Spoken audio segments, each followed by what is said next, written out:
After what we have just heard from Krishna Sokti, I feel there is really nothing to add.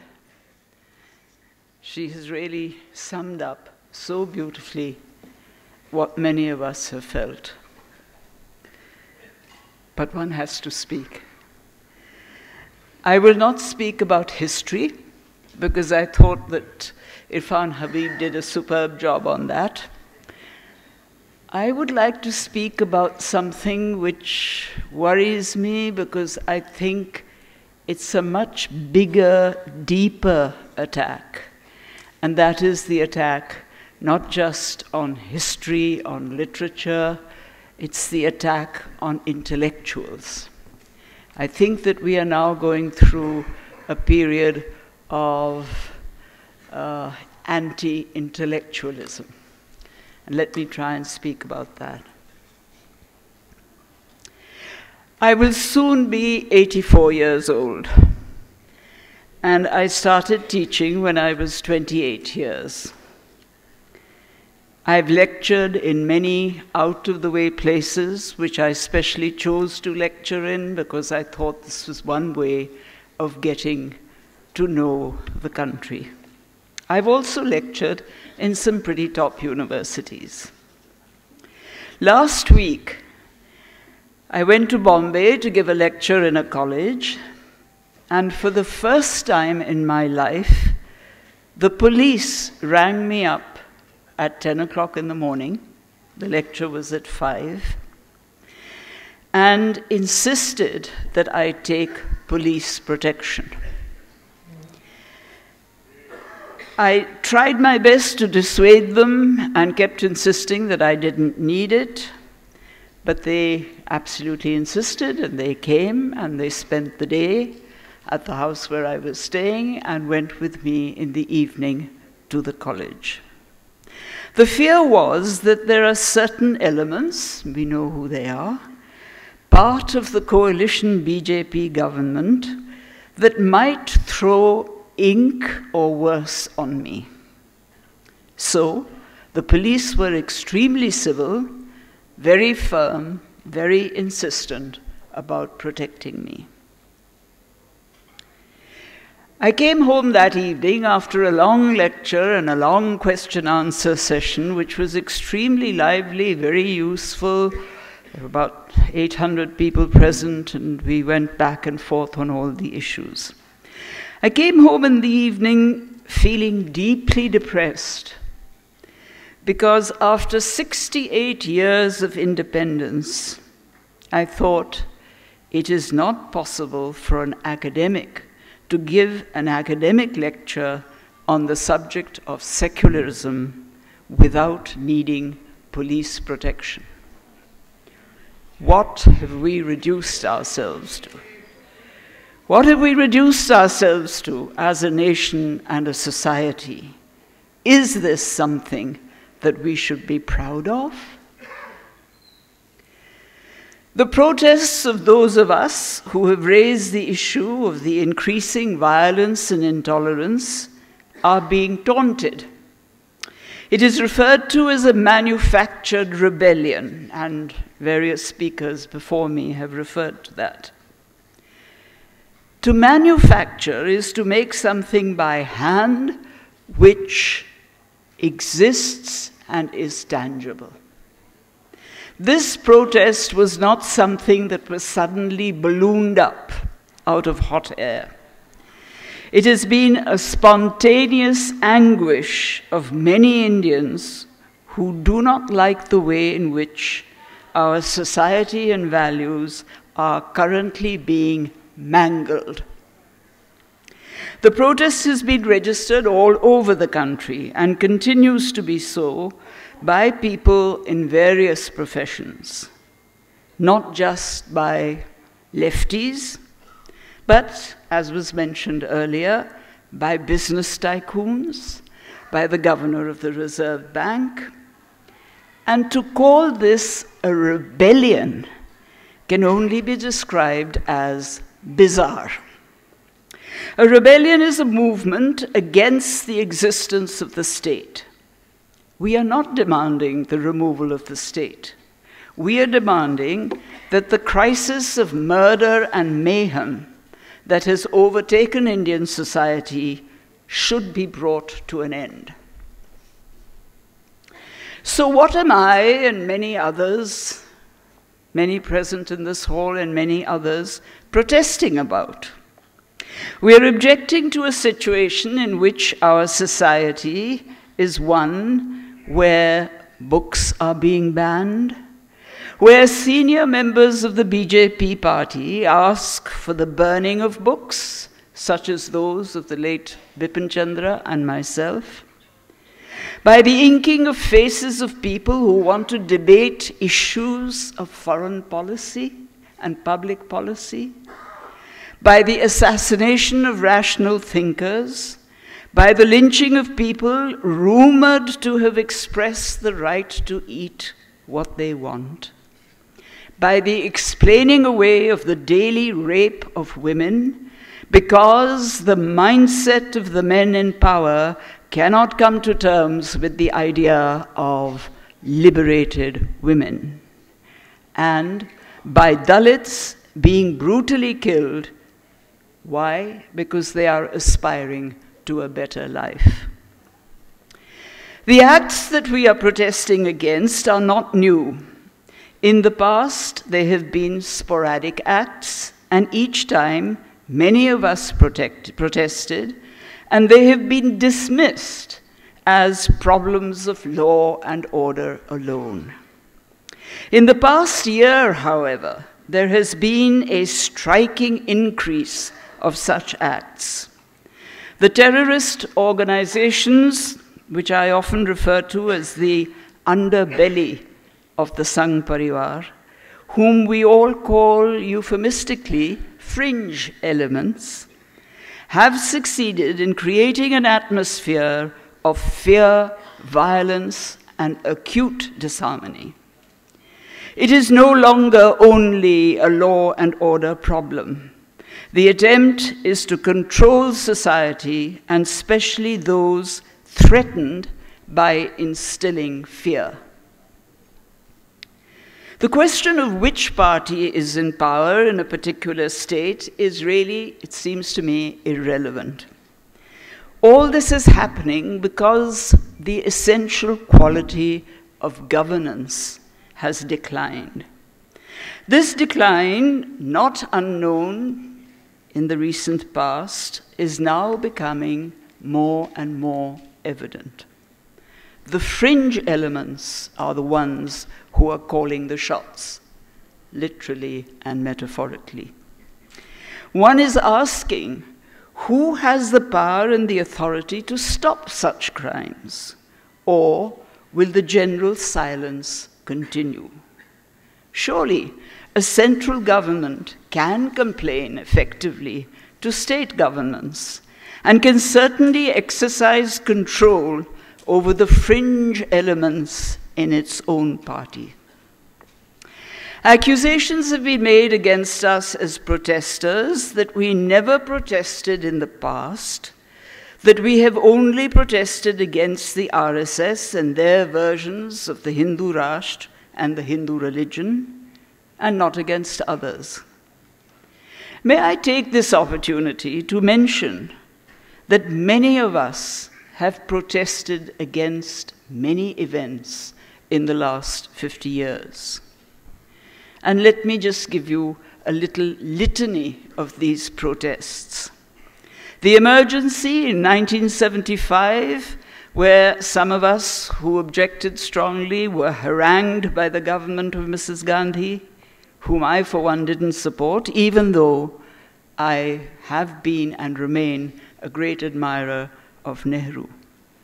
We protested against the genocide of the Sikhs in 1984 and supported the efforts of those that were inquiring into it. We objected against the fatwa against Salman Rushdie. We protested against what I think legitimately can be called the manufactured history of the Ramjanmabhoomi and the destruction of the Babri Masjid, about which some of us even wrote a book, It was called The Anatomy of a Confrontation.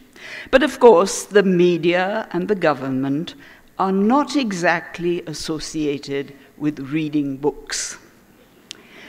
I protested also, as many of us historians did, I was not the only one, against the Communist Party Marxist and their actions in Nandigram. And in 2005, when UPA 1 was in power, a number of us protested against professional bodies like councils, institutes, and academies still remaining under the control of the government. We demanded that they should be made autonomous bodies run by professionals without government appointees to control the votes. And more recently, some of us also protested against the fatwa condemning A.R. Rahman. When I look back on this, I seem to think that I've spent all my life doing two things. One, writing heavy tomes on history, which most people find difficult to read, and actively protesting against the curtailing of the freedom of speech and human rights. And yet, I am described as someone who never protested. Why don't the BJP and the RSS and the media do some little homework on the people whom they rush to accuse of being prejudiced? When the media and political parties tell such blatant lies about people, one loses all respect for them. The latest media report, which is rather amusing, states that I have also returned the 2 awards, Padma awards, given to me by the government. Of course, the joke is that I never accepted the awards, so I have nothing to return. But on this question, let's clarify one thing that is being made much of. Are these state awards or government awards? I would like to say categorically that, to my way of thinking, they are government awards, and that is why I have twice declined Padma awards from Congress governments. One can always tell when you wake up on the 26th of January and you look at the list of awardees, you can always tell which political party is in power. They can only be treated as state awards if the Home Ministry and the specialized ministries are not involved in the selection of awardees. So, the question, the accusation that has been made, the question that has been raised that we are insulting the nation by returning the awards is simply not a viable question. In its inability to control its mobs, the only comeback that the BJP has is to describe the protesters as leftists or instigated by the Congress Party. Many of us are leftists, but many of us are not leftists. What the protest is about is the need for a liberal space, and this has been emphasized again and again by the speakers this afternoon. The need for a liberal space to discuss the issues that face us in society. How can we remove the current fear? Why should Perumal Murugan have to forswear ever writing another novel just because the Hindu Munani will not allow him to do so? We were promised the utopia of development in the 2014 election. But is this what was meant by development? It's a question we have to ask. Development means attention to the basic human rights that any civilized society can claim. Food for all, drinking water for all, education and health care for all, employment, equal rights as citizens, and social justice. Have we got any further in this? We blame the previous UPA government for doing too little, but we remain at a standstill with this government. And then we are cynically told that civil society should be giving its attention to the poverty of the country. If civil society can remove the poverty of the country, then why do we need governance? The media claims to be debating the subjects of imminent importance. For every subject, there are political party spokespersons, often for no reason except habit. They shout at each other so loudly and deafeningly, and interrupt each other with such frequency that they are as good as saying nothing.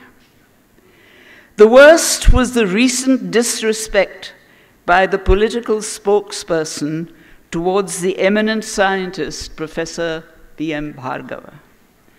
The latter was making the interesting point, valuable point, that a number of scientists who have recently protested have spoken up in defense of rational thinking and the need for a scientific temper, and that many of these scientists are not just footloose researchers, but are respected heads of scientific institutions.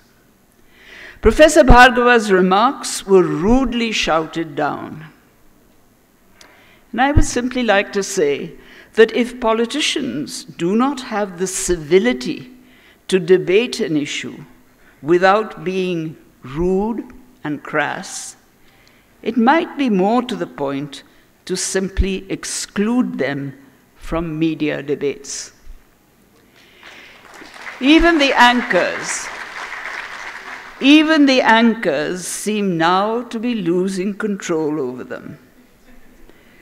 Are these then the new middle-class manners and values?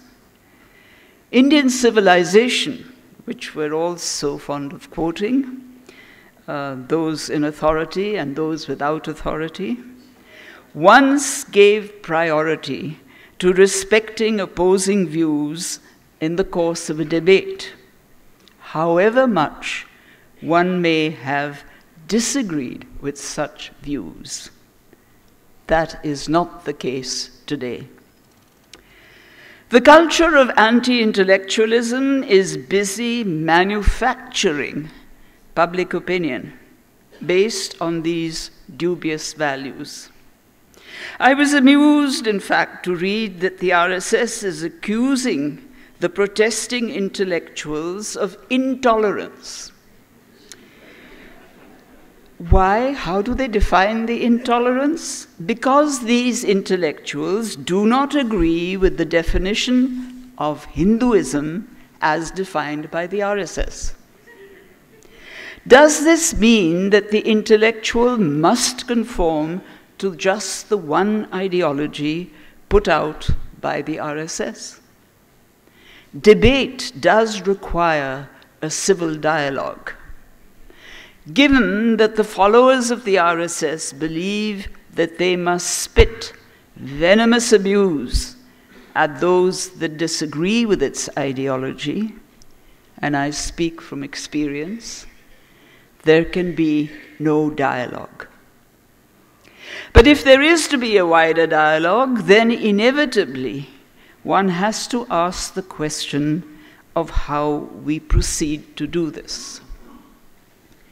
Do we demand that the present government cleanse itself by disassociating the government with those in the party that make or insinuate hate speeches and indulge in acts of violence and terror, the kind of thing that any good, responsible government would do? It can perhaps even return to its agenda of trying to bring in development without justifying the activities of the underbelly of the party. This means postponing smart cities and bullet trains and focusing on the essentials of human needs so desperately requiring priority. It can make professional bodies autonomous and answerable to peers and professionals for their actions by removing the control of government appointees and thereby improving, actually, the intellectual quality of such institutions as well. The bona fides of the government might improve if there was extensive consultation and participation in governance by those qualified to do so, and not just by a small group of people belonging to a particular political party. The question is, and this is where I'll stop, the question is, will this happen? Thank you.